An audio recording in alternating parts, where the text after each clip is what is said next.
छोटे बालक की रक्षा उसकी महतारी करती है। गोस्वामी जी ने मां शब्द नहीं लिखा, माताजी शब्द नहीं लिखा, मम्मी शब्द नहीं लिखा, महतारी शब्द लिखा है। और आप जानते हैं महतारी शब्द काहे से बना है? महतारी शब्द मेहतर से बना है। महतारी शब्द मेहतर से बना है। और मेहतर क्या काम करता है हम सब लोग जानते हैं। जिस कार्य को कोई नहीं कर सकता उसको मेहतर कर देता है। भगवान कहते हैं कि मैं तेरी वो सेवा करूंगा जो मेहतरानी करती है, जो मेहतर करता है। करऊं सदा तिनकी रखवारी, जिम बालक राखे मेहतारी। छोटा बालक है, पालने में सो रहा है। माँ कहीं बाजार में गई है, अध्यापिका है, पढ़ाने गई है, किसी और काम से गई है। बालक चैन से सो रहा है, माँ बेचैन हो रही है, जग न गया हो, रो न रहा हो, टट्टी पेशाब न कर लिया हो, गिर न गया हो।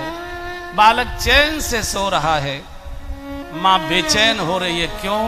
क्योंकि माँ को मालूम है कि मेरे अलावा वो किसी को पुकारना जानता ही नहीं। भूख लगती है तो माँ माँ माँ, धूप लगती है, शीत लगता है तो माँ माँ माँ। माँ के अलावा किसी को नहीं जानता। भक्त भी भगवान के अलावा किसी को नहीं पुकारता है। जब भी कष्ट होगा भक्त को, जब भी होगा वो माँ को ही पुकारेगा। और भगवान माँ और बाप दोनों हैं। आपने घर परिवार में देखा होगा, अब तो सामूहिक परिवार ज्यादा नहीं रहते, लेकिन पहले एक ही घर में कई भाई, उनकी पत्नियां, बच्चे सब रहते थे। अगर किसी के बच्चे ने शौच कर दिया तो उसकी चाची या उसकी ताई दौड़कर नहीं जाएगी कि उसके शौच को धो दे, उसको ठीक ठाक कर दे। वहीं से चिल्लाएगी, अरे सुनो, अरे तुम्हारे बच्चे ने पोटी कर दी, तुम्हारी मुन्ना ने पोटी कर दी।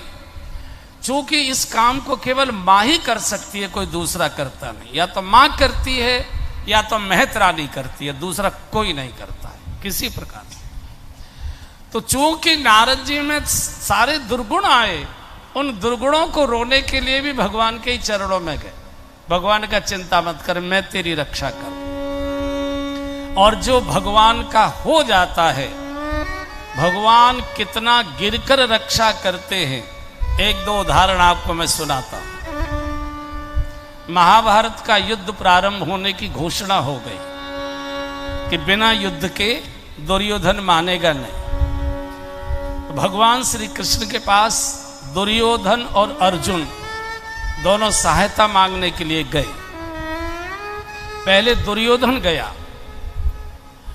तो दुर्योधन तो बड़ा अहंकारी है। भगवान थोड़ा सोने का नाटक कर रहे थे उस समय। भगवान तो कभी सोते नहीं है, तो सोने का नाटक, पीताम्बर ओढ़कर ऐसा लग रहा था प्रभु सो रहे हैं। तो दुर्योधन ने देखा अभी भगवान सो रहे हैं, तो भगवान के सिरहाने की ओर जाकर, एक कुर्सी पड़ी थी उस पर जाकर बैठ गया। अहंकारी है, भक्त हमेशा भगवान के चरणों की ओर जाता है, अहंकारी सिरहाने की ओर जाता है। आपने देखा होगा, अहंकारी किसी छोटे आसन पर नहीं बैठता, बड़े ही आसन। जब हमारी तरह, हम कहाँ नीचे के आसन पर बैठते हैं, हम हमेशा ऊंचे पे ही तो बैठते हैं। चूंकि हमसे ज्यादा तो कोई अहंकारी होता नहीं है, चूंकि हम ज्ञान बांटते हैं। थोड़ी देर में अर्जुन आए। अर्जुन तो भक्त है, तो भगवान के चरणों में बैठ गए। थोड़ी देर बाद भगवान की आंख खुली।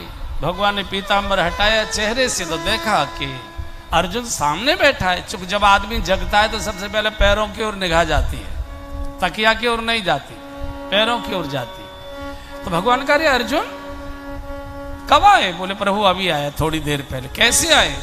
बोले प्रभु आशीर्वाद लेने आया हूं। तो पीछे से दुर्योधन बोल पड़ा, भगवान मैं भी आया हूं और इससे पहले आया हूं। अच्छा अच्छा अच्छा, तुम भी आए हो? हाँ। तो भगवान ने कहा, देखो भाई, मैंने पहले अर्जुन को देखा है, और अर्जुन वैसे भी छोटा है। जब कोई बांटनी चाहिए वस्तु तो छोटे को पहले देनी चाहिए, बड़े को बाद में देनी चाहिए। तो अर्जुन चूंकि छोटा भी है और मैंने पहले देखा है, तो अर्जुन का अधिकार बनता है ये मुझसे मांगे। तुम बड़े हो, मेरे पास दो चीजें हैं। भगवान बोले, एक तो मैं हूं निहत्ता, एक मेरी सेना है नारायणी सेना, तो एक मुझे मांग लो, एक मेरी सेना को मांग लो, बंटवारा हो जाएगा। अब ये दुर्योधन सोच रहा है कि कहीं ये सेना ना मांग ले। अर्जुन ने कहा, प्रभु मुझे तो आप चाहिए। भगवान ने कहा, मैं युद्ध नहीं करूंगा, शस्त्र नहीं उठाऊंगा। बोले, कुछ मत करना, मेरे पास बैठे तो रहोगे। बोले, हाँ तेरा रथ चला दूंगा, तेरे पास बैठा रहूंगा।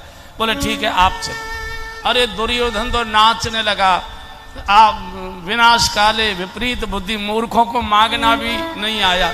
अरे युद्ध का समय है, ये नचकैया का क्या नाच करावेगा जाके? सेना मांगनी चाहिए। और दुर्योधन भगवान की सेना मांग कर ले गया। शास्त्र कहता है कि पांडव और अर्जुन तो उसी दिन जीत गए थे जिस दिन अर्जुन ने भगवान कृष्ण को मांग लिया था। बाद में तो नाटक हुआ है, उसी दिन जीत हो गई थी।